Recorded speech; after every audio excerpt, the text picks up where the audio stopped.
Lead storage battery आम battery जेका असां इस्तेमालु कंदा आहियूं गाॾियुनि में घरनि में।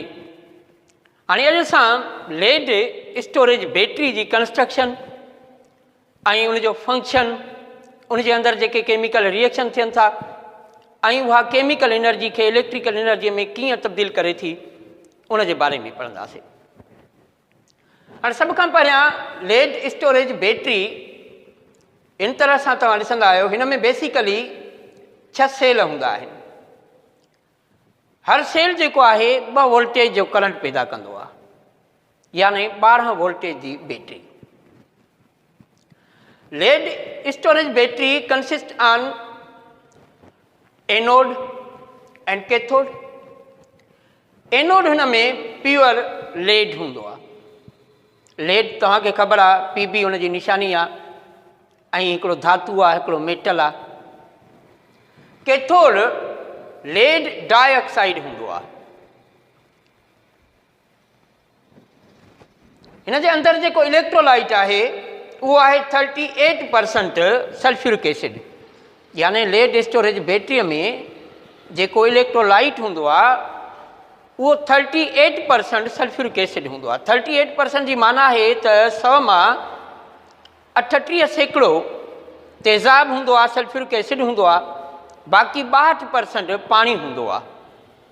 यानी तेज़ाब जी जेका कंसंट्रेशन हूंदी उहा 38% हूंदी, उहो असांजो इलेक्ट्रोलाइट हूंदो आहे। हिन जे ॿाहिरां जेको आहे सेल कंटेनर हूंदो आहे, बेसिकली हिकिड़ो प्लास्टिक मां हार्ड प्लास्टिक हूंदो आहे ऐं उहो हिकिड़ो उन मां करंट जेको आहे ॿाहिरि न वेंदो आहे, तेज़ाब या का बि शइ उन मां ॿाहिरि नथी वञी सघे। उनजे अंदरि जेको आहे सेल असांजा हूंदा आहिनि। हाणे जीअं तव्हां हिते ॾिसी सघो था त हिकु ही सेल असांजा हिन तरह सां हूंदा आहिनि। कैथोड हूंदो आहे, एनोड हूंदो आहे, कैथोड हूंदो आहे, एनोड हूंदो आहे, यानी अल्टरनेट जेके आहिनि मुख़्तलिफ़ तरीक़नि सां सेलनि जी सेटिंग हूंदी आहे। यानी एनोड कैथोड सां कनेक्ट हूंदो, वरी कैथोड एनोड सां कनेक्ट हूंदो, इन तरह सां। ऐं विच में जेको आहे सेल स्पेसर हूंदो आहे, यानी विच में ॿिन्ही सेलनि खे अलॻि करण जे लाइ हिकिड़ो स्पेसर बि विच में हूंदो आहे। हाणे असां ख़बर आहे त एनोड जेको आहे उहो लेड पीबी ऐं कैथोड जेको आहे लेड डाइऑक्साइड हूंदो आहे। ऐं असांखे इहा बि ख़बर आहे त एनोड ते ऑक्सीडेशन थींदी आहे, यानी लेड जेको आहे पंहिंजा प्योरली 2 इलेक्ट्रॉन लॉस कंदो। जीअं तव्हां ॾिसी सघो था त हिन जे मथां का बि चार्ज कोन्हे, न्यूट्रल आहे, पर in the chemical reaction lead पंहिंजा 2 इलेक्ट्रॉन लूज़ कंदो ऐं हिन जे मथां 2+ चार्ज ईंदी। अहिड़ी तरह सां लेड डाइऑक्साइड ही बि आयोनाइज़ थींदो। ऐं हिते तव्हां ॾिसी सघो था त लेड डाइऑक्साइड में लेड जी जेका ऑक्सीडेशन स्टेट आहे उहो आहे +4। हिते तव्हां ॾिसी सघो था त हिन वटि जेके आहिनि ऑक्सीडेशन स्टेट +4 में आहे, पर after chemical reaction lead sulphate में ई तब्दील थी वेंदो ऐं हिन जी ऑक्सीडेशन स्टेट जेको आहे 4 मां 2 ते अची वेंदी। यानी हिते जेको आहे रिडक्शन थींदी।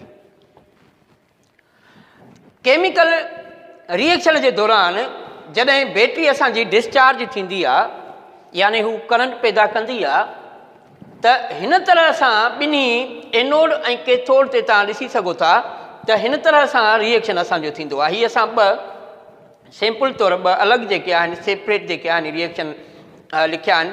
जीअं लेड जेको आहे तव्हां ॾिसी सघो था ऐं सल्फ्यूरिक एसिड जेको इलेक्ट्रोलाइट आहे H2SO4 बेसिकली हिन तरह सां आयोनाइज़ थींदो।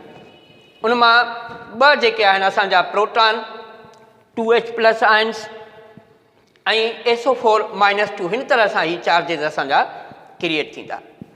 त हाणे बेसिकली सल्फेट जा आयन जेके आहिनि इहे मूव थींदा लेड जी तरफ़ ऐं असांजा 2 जेके आहिनि प्रोटॉन जेके आहिनि उहे लेड डाइऑक्साइड जे तरफ़ वेंदा। पर लेड डाइऑक्साइड बि बेसिकली जॾहिं आयोनाइज़ थींदी त ही बि लेड प्लस में ऐं हिन जी जेका ऑक्सीजन आहे उहा बि सेपरेट थींदी, ब्रेक थी वेंदी ऐं इहा ऑक्सीजन मूव कंदी। जेके ही असांजा प्रोटॉन आहिनि ही मिली करे पाणी ठाहींदा ऐं सल्फेट जेको आहे इहो ॿिन्ही तरफ़ जेको आहे मूव कंदो ऐं लेड सल्फाइड जा आयन ॾींदो। एनीवे जॾहिं एनोड ते रिएक्शन थींदो त तव्हां ॾिसी सघो था त लेड जेको आहे पंहिंजा 2 इलेक्ट्रॉन लूज़ कंदो ऐं लेड जेको आहे सल्फेट आयन सां मिली करे लेड सल्फाइड ठाहींदो, यानी एनोड ते ऑक्सीडेशन थींदी, लॉस ऑफ इलेक्ट्रॉन थींदो। जीअं तव्हां हिते ॾिसी सघो था। कैथोड ते ईंदासीं त कैथोड लेड डाइऑक्साइड 2 इलेक्ट्रॉन जेके आहिनि उहे गेन कंदो, यानी ही लेड डाइऑक्साइड जॾहिं आयोनाइज़ थींदो हिन जी ऑक्सीजन सेपरेट थी वेंदी त ही बि प्लस में अची वेंदो त ही 2 इलेक्ट्रॉन गेन कंदो।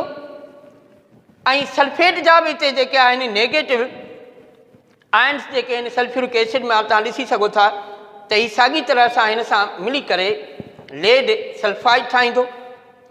ऐं ही जेके पॉज़िटिव चार्जिस हिते आहिनि प्रोटॉन जेके आहिनि इहे मिली करे ऑक्सीजन जेका हिते लेड डाइऑक्साइड जी आहे इहे मिली करे पाणी ठाहींदा।